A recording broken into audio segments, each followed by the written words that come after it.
Bonjour, je suis Lonli Bahatian, je suis psychologue du travail et des organisations. Je suis conseiller d'orientation scolaire et professionnelle à la Direction régionale de l'éducation de la région des Savanes. Et puis, je suis également auteur du roman Ne nous soumets pas à la tentation. Alors, j'aime beaucoup le cinéma également, j'aime la peinture, j'aime tout ce qui a trait à l'art, j'aime beaucoup la musique également. Avant ce premier roman, j'ai été publié sur Short Edition euh, lors du prix du jeune écrivain RFIAUF avec le court récit intitulé La Nuit Noire.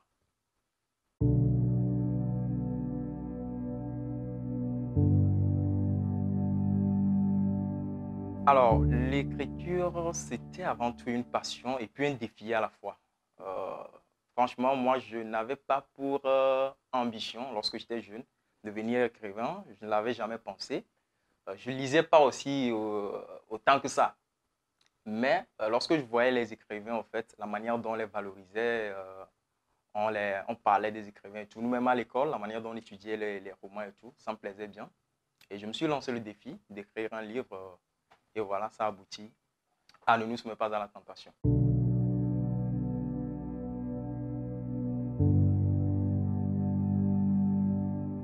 C'est vrai que je ne lisais pas assez. Je le dis honnêtement, je ne lisais pas assez. Mais si j'allais lire, lorsque j'allais lire, c'était toujours les romans. Je me souviens, mon papa achetait beaucoup de livres. C'est lui qui aimait lire avec ma mère. Et puis, lorsqu'il ramenait des livres à la maison, ce qui m'intéressait à moi ainsi que ma petite sœur, c'était les livres d'amour, particulièrement les romans d'un certain Serge Azialé, que j'ai eu l'honneur d'avoir comme coach. Et c'est ça, au fait, hein, qui m'a poussé à choisir comme genre le roman. C'est une passion, comme je l'ai dit d'entrée de jeu, parce que au jour d'aujourd'hui, il ne se passe pas une seule journée où je n'ai pas touché à un écrit quelque part, parce que j'ai beaucoup de choses qui arrivent également, que ce soit les romans ou les nouvelles. Je travaille tous les jours là-dessus.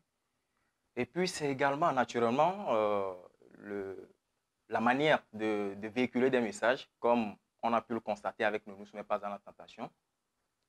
Ce qui a fait la force de ce livre, je pense bien que c'est le message qui est véhiculé, qui est d'actualité et qui, en tout cas, permet aux parents ou bien à tout acteur du système éducatif de pouvoir dire bien des choses aux enfants en ce qui concerne cette éducation sentimentale et sexuelle, de manière à éviter les dégâts que nous rencontrons tous en société au jour d'aujourd'hui.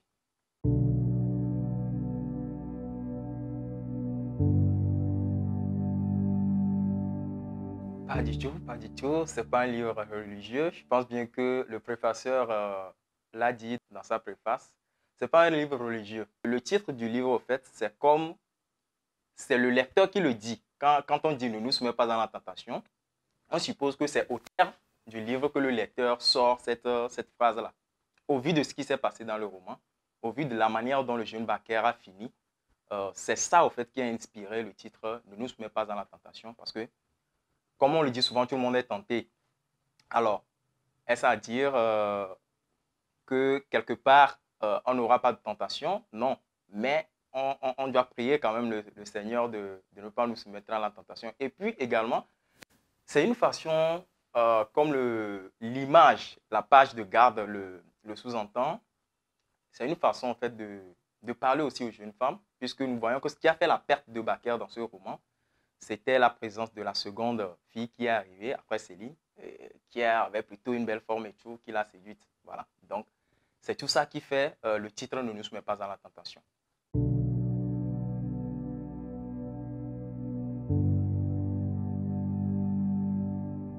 Le physique compte forcément, mais c'est pas ça l'essentiel pour moi. C'est pas ça l'idéal, c'est pas ça, comment dirais-je, le critère le plus important en termes de choix de conjoint. Parce que comme on le dit, hein, moi je suis homme et je vais parler en tant qu'homme.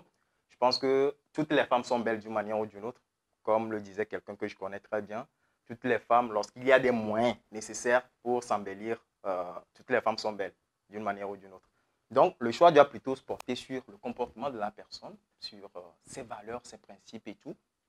Et c'est ce que Baker avait fait d'entrée de jeu parce que Céline, elle n'était pas issue d'une classe sociale vraiment élevée. C'est Baker plutôt qui était issu d'une classe sociale élevée. Et c'est ce qui avait causé des altercations entre lui et puis ses parents lorsqu'il a à un moment donné, commencé par flirter avec Céline. Si on s'en souvient bien, les parents ne voulaient même pas que Baker invite Céline à l'anniversaire, à son anniversaire plutôt. Et pourtant, ils ont fini par sortir ensemble. Voilà.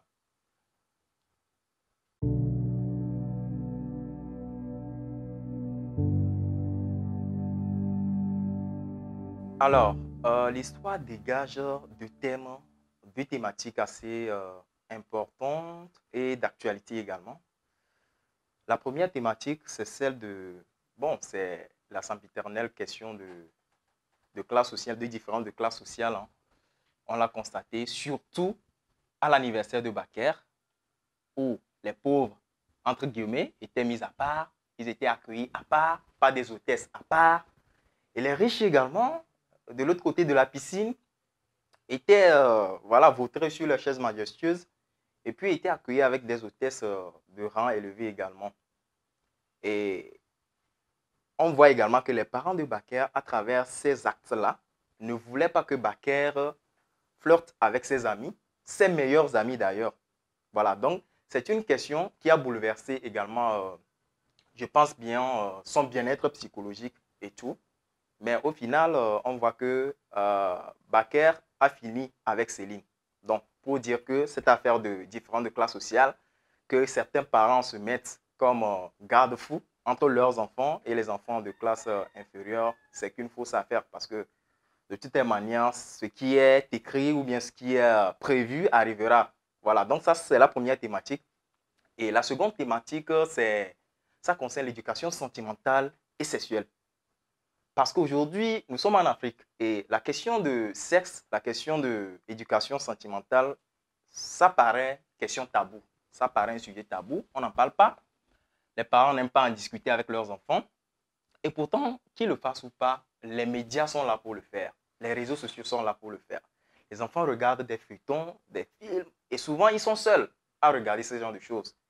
Et souvent, lorsque l'enfant regarde un film, il s'identifie au héros, au personnage principal. Ce qui fait que tout ce que le héros va faire, lui prend ça pour quelque chose qui est d'actualité, qui est bien, qu'il faut copier. Alors qu'aujourd'hui, nous voyons très bien, je n'ai rien contre les homosexuels, mais nous voyons très bien des garçons et des garçons s'embrasser, des femmes et des femmes s'embrasser. Et l'enfant pourrait prendre ça pour un exemple et aller également essayer. C'est que comme ça que ça commence à un moment donné. Et puis ça devient une habitude. Euh, c'est un appel au fait que ce livre-là fait à tout acteur du système éducatif. D'abord, il y a une prise de conscience sur la question de l'importance, de la quasi-nécessité de prendre en compte l'éducation sentimentale et sexuelle des enfants. Donc, qu'on soit enseignant, qu'on soit parent, qu'on soit élève ou bien qu'on soit adolescent, tout le monde au sein de la société est interpellé par cette question d'éducation sentimentale et sexuelle. Il faut qu'on en prenne conscience. Il y en a qui disent souvent que lorsqu'on le fait à l'école, c'est maintenant qu'on ouvre au fait la conscience des enfants sur cette thématique qu'ils ignoraient. Moi, je ne suis pas d'accord avec ça parce que on dira aujourd'hui que c'est les enfants, c'est les petits, les adolescents eux-mêmes qui nous feraient des cours d'éducation sentimentale et sexuelle. Tellement ils sont enrôlés dans ce genre de choses. Il faut à un moment donné se dire qu'il faut faire ce qu'il y a lieu de faire. Il ne suffit pas d'éduquer l'enfant, de l'amener à l'école, de s'assurer qu'il ait de bonnes notes. Il faut également avoir une complicité avec l'enfant, de manière à ce que cet enfant-là puisse à chaque moment revenir en toute aisance, en toute confiance, se confier à vous sur ces questions relationnelles, sur ces questions sentimentales, etc. Voilà l'importance de ce livre. Je pense que les deux thématiques principales, je viens de les citer. Il s'agit de différentes classes sociales, cette sempiternelle question-là, et puis la quasi-nécessité de prendre en compte l'éducation sentimentale et sexuelle au niveau des enfants. Il faut en parler. Il faut en parler de manière à pouvoir avoir une complicité. C'est ça qui est important avec l'enfant. C'est ainsi que l'enfant pourra revenir à chaque fois lorsqu'il aura des problèmes à ce niveau-là. C'est ce qui a manqué à Baker et qui l'a conduit à la dérive.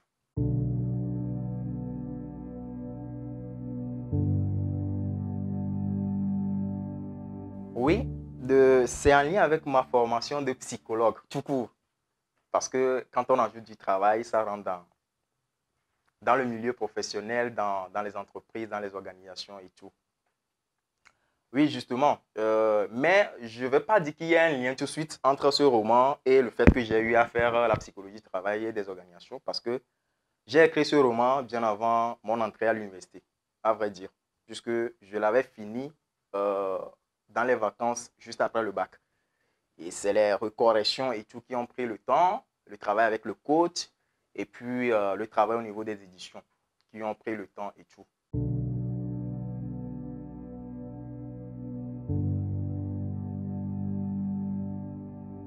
Comme je l'ai dit, au début c'était un défi. Hein. C'était un défi, je voulais ressembler aux écrivains, tout court. Et moi, quand j'ai quelque chose en tête, je fonce. Et puis, ça donne ce que ça doit donner. Au début, je me souviens très bien de ce jour-là. J'étais devant la télévision lorsque j'ai pris mon calepin et puis j'ai commencé à gribouiller quelque chose. Et au fur du temps, j'évoluais un peu, un peu. Je voyais que ça donnait quelque chose. Je dirais que j'avais en quelque sorte le talent d'écrivain que j'ignorais en fait. Je l'avais, mais je l'ignorais. Et comme ça avançait un peu, je voyais que l'histoire prenait forme. Je me réveillais même tôt le matin pour continuer l'écriture.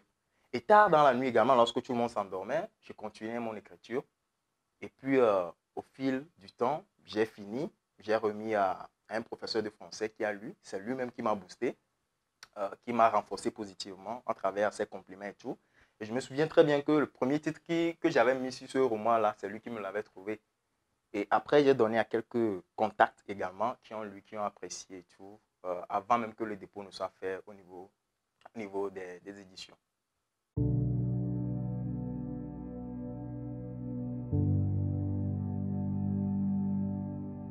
Plusieurs choses ont joué dans ce sens-là.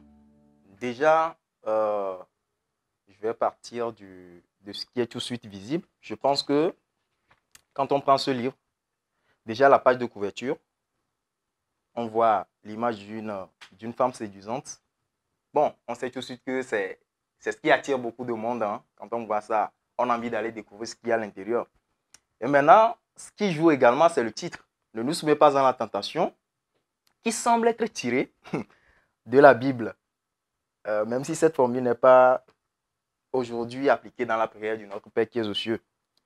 Et puis, il y a également les thématiques abordées dans cet ouvrage-là, qui ont également beaucoup joué, parce que c'est des thématiques d'actualité. Personne n'en parle, mais il fallait en parler. Il fallait que quelqu'un ressorte ce genre de choses. La différence de classe sociale, on le constate partout. Personne ne le dit, mais on le voit par des actes, de petites actions menées par des gens. On le constate tout le temps. Et maintenant, cette manière de ne pas parler également de sexe aux enfants, je ne dis pas de sexe tout de suite, hein, ce n'est pas de sexe brut comme ça, mais au fait d'éduquer l'enfant sur le plan sentimental, quoi. On ne le fait pas, on pense que c'est sujet tabou. On pense que c'est sujet tabou et lorsqu'on voit l'enfant traîner avec un garçon, bon, on pense tout de suite qu'il faut l'amener à la maison, l'enfermer, lui interdire des choses, alors que c'est ça plutôt qui va amener l'enfant à continuer dans cette aventure parce que quand l'enfant est adolescent, il y a la crise d'adolescence qui est une étape cruciale du développement de l'enfant. Tout enfant passe par là et c'est normal que l'enfant passe par là-bas. Donc, ce sont des thématiques qui sont vraiment d'actualité, qui ont intéressé, et comme je l'ai dit, tout acteur du système éducatif.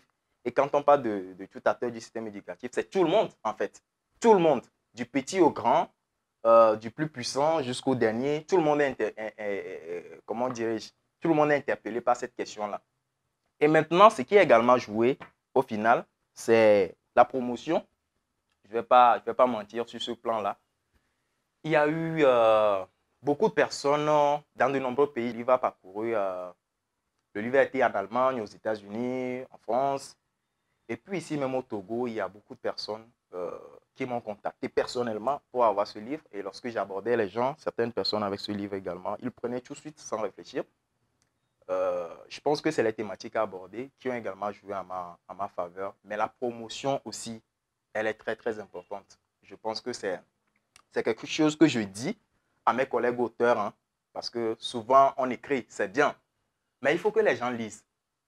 Il faut que les gens lisent. Et pour qu'ils puissent lire, déjà, il faut utiliser un langage que tout le monde peut lire. Moi, c'est ma façon de voir les choses. D'aucuns diront que il faut utiliser un langage très soutenu, avec de gros mots. Ben, moi, je pense que quand quelqu'un prend un livre et déjà la première page, il constate 4 mots qu'il ne comprend pas, il doit aller chercher ça dans le dictionnaire. Il va tout de suite laisser tomber parce que vous n'êtes pas le seul auteur. Il va aller chercher ailleurs.